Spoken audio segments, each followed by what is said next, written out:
आज नामांकन के लास्ट दिन कांग्रेस प्रत्याशी के तौर पर नामांकन दाखिल किया। उनके साथ जिलाध्यक्ष सुरेंद्र दादरी, विजेंद्र सिद्धू, जगदीश वर्मा सहित कई लोग मौजूद रहे। आइए देखें न्यूज ओपिनियन की पूरी रिपोर्ट। देखो, आज लास्ट दिन नामांकन का है राजस्थान के अंदर और संगरिया विधानसभा से कांग्रेस का अधिकृत प्रत्याशी कांग्रेस आलाकमान ने, राहुल गांधी जी ने, सोनिया गांधी जी ने, प्रियंका गांधी जी ने, अशोक गहलोत जी, सचिन पायलट जी, गोविंद डोटासरा जी और हमारे प्रभारी राजस्थान के मुख्य रंधावा साहब, काजी निजामुद्दीन जी, जिला अध्यक्ष दादरी साहब, यहाँ के संगरिया के कांग्रेस जन के आम जन के आशीर्वाद से कांग्रेस प्रत्याशी का अधिकृत के रूप में नामांकन दर्ज करवाया है और कांग्रेस संगरिया की सबने मिलकर इस नामांकन को जमा करवाया है। निश्चित रूप से आने वाले समय में भाजपा के जवाब देने के लिए, भाजपा की छुट्टी के लिए संगरिया की कांग्रेस एक है। संगरिया के अंदर कांग्रेस को लाने का काम संगरिया के आमजन और नौजवान साथी और संगरिया का नेतृत्व करेगा। किस तरह कर पाओगे? जो जगदीश वर्मा जी काफी समय से टिकट मांग रहे थे, हमारे वरिष्ठ साथी हैं, पारिवारिक सदस्य मेरे हैं। विजेंद्र जी हमारे युवा चेहरे हैं इस विधानसभा के और अन्य हमारे जो साथी टिकट मांग रहे थे आज सब सभा स्थल पर मौजूद है और सभा स्थल पर पहुंच रहे हैं। कांग्रेस एक है। पहली बार संगरिया के अंदर कांग्रेस एक होकर चुनाव लड़ रही है। आप ये चेहरे देख रहे हो, ये चेहरे संगरिया के अंदर चुनाव लड़ रहे हैं। क्या पहले अभी कांग्रेस ने एक होकर चुनाव नहीं लड़े? 3 इलेक्शन पहले भी लड़े हैं, क्या लगता है? हमेशा लड़ती है कांग्रेस एक होकर, लेकिन आपने जो क्वेश्चन किया उसका उदाहरण आप लोगों के सामने है। जिला अध्यक्ष जी के नेतृत्व में कांग्रेस एक है और हनुमानगढ़ जिले से 500 सीटें हम जीत कर जाएंगे। जी, क्या मुद्दे रहने वाले अभी मौके पर? देखो, मुद्दे देश के अंदर जो मुद्दे हैं, राज्य के अंदर जो मुद्दे हैं, देश का नौजवान जानता है, देश का किसान जानता है। किसानों को हत्या करने का काम किसने किया? भाजपा पार्टी ने किया। नौजवानों के भविष्य के साथ खिलवाड़ करने का काम किसने किया? भाजपा पार्टी ने किया।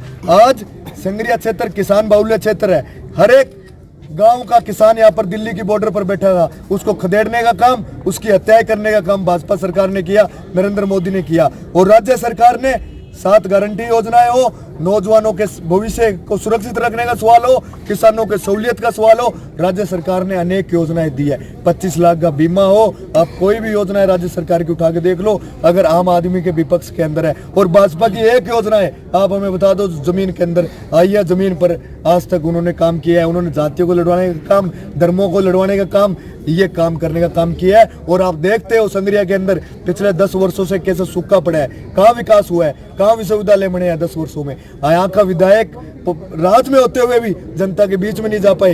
ये संगरिया की जनता जानती है, टिब्बी की जनता जानती है। स्थानीय मुद्दों में क्या विद्यालय हो गए, आज बड़े बड़े महाविद्यालय हो गए, किसान साथियों के लिए शुद्ध पानी की समस्याएं होगी, किसान साथियों के लिए मुआवजा को लेकर हो गया। आज नौजवानों और युवाओं के भविष्य के लिए संगरिया और टिब्बी के अंदर कांग्रेस को लाना जरूरी है। मैं तो ये कहना चाहूँगा कि राजस्थान में अब कांग्रेस के पक्ष में जिस तरह का माहौल है, और जैसा अभी मुन्नी जी ने बताया कि जब किसानों का आंदोलन चला और बीजेपी राज ने ये अपने संगरिया के बॉर्डर पे चले थे, किस तरह से किसानों को आतंकी बताया। 700 लोगों की हत्याएं कराने के बाद में वो काले कानून वापस लिए। आज भी वो काले कानून पेंडिंग है। तो मैं आपके माध्यम से यहाँ के किसानों से कहना चाहूँगा कि ये राजस्थान का चुनाव नहीं, आने वाले लोकसभा का चुनाव का ट्रायल है। और अगर यह राजस्थान में भाजपा आती है और दोबारा लोकसभा में जीती है तो काले कानून पेंडिंग पड़े हैं। उससे सिर्फ किसानों का ही नहीं, मैं मेरे व्यापारी भाइयों को भी कहूँगा कि उनके व्यापार बंद करने की भी वो साजिश थी। तो जिस तरह से किसानों और व्यापारियों के साथ बीजेपी ने किया, और राजस्थान के अंदर अशोक गहलोत ने जो योजनाएं चलाई है, उन योजनाओं के दम पे, विकास के नाम पे हम चुनाव में जाएंगे। हम धर्म की राजनीति नहीं करते, हम जाति पात की राजनीति नहीं करते। वर्मा जी, आप कांग्रेस पार्टी से टिकट मांग रहे थे, आप अभी? हम सब साथ हैं। अब मंजू मेरा बच्चा है, मैं इसके साथ हूँ। हमारी पूरी कांग्रेस को इसको आशीर्वाद है, ये जीतेंगे, हम एक साथ जीतेंगे।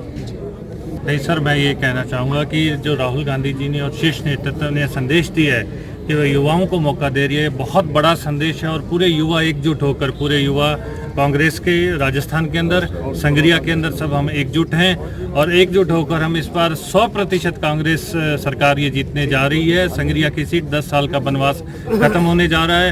ये जो भ्रम फैलाए जा रहे हैं जाति के नाम पे, धर्म के नाम पर, ऐसा कुछ नहीं है। संगरिया हमेशा 36 कौम है, यहाँ पे किसी प्रकार का कोई जातीय भेदभाव नहीं है और सब हिंदू मुस्लिम सिख ईसाई भाई भाई हैं, क्योंकि इस बार हमारी जंग है जो किसान आंदोलन के बाद पहली बार चुनाव हो रहा है। हम बीजेपी को मुंह तोड़ जवाब देंगे। आपने 13 महीने जो किसानों को अत्याचार दिया, इस बार हम कमल के फूल पे एक भी बटन नहीं दबने दिया जाएगा। पूरे मिलकर हाथ के पंजे को इस बार आधा इंच नीचे कर देंगे कांग्रेस के भी इतने बटन दबाई जाएगी जनता के द्वारा। और जनता के अंदर आपने देखा होगा कि कांग्रेस की लहर है और संगरिया से कांग्रेस का विधायक जीतने वाला है। धन्यवाद।